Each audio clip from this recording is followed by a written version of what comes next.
Happy October 29th, movie fans, and happy Halloween! I'm Mike Robita from Raining Soup Pictures, and this is The Spoonful, your official guide to Maine movie watching on WCSH6 and WLBZ2. Now, while I was too busy Halloweening it up this weekend to get out to the movies, I did have a chance to sit down and watch NBC's long-gestating reboot of The Munsters entitled Mockingbird Lane. Now, originally this reboot was supposed to be the pilot episode for an entire TV series, but then it was shelved by NBC, and then later, this past Friday night to be precise, brought back to life as a 1-hour Halloween special with the option to go to series. This optional depending on how many people tuned in to see it. And why shouldn't people tune in to see a reboot of The Munsters? I mean, reboots of classic television shows have provided us with some of the best series of the last 25 years, right? I mean, remember The Bionic Woman?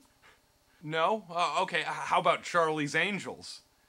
Not good? What about Get Smart? Or The Love Boat, or Knight Rider, or Melrose Place. Oh, the list goes on and on and on.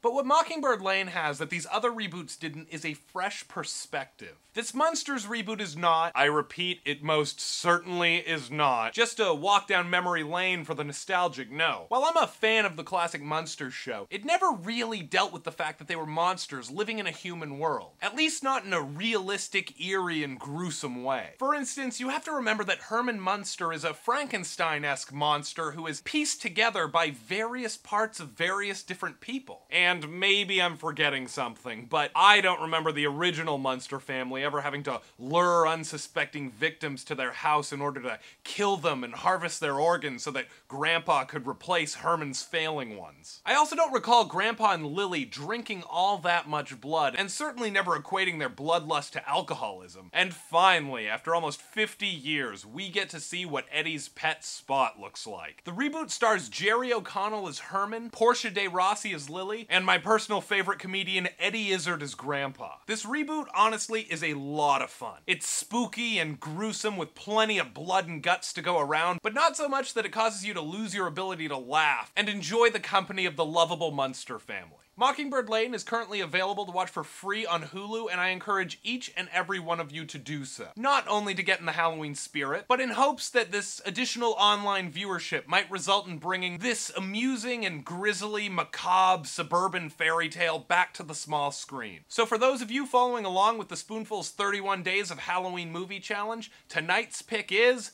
Mockingbird Lane. And for those of you who haven't been following along, you can join in on the Halloween fun by following us on Twitter and Facebook at www.twitter.com/rainingsoup and facebook.com/rainingsoup. My name's Mike Robita for WCSH6 and WLBZ2. Happy movie watching and happy Halloween.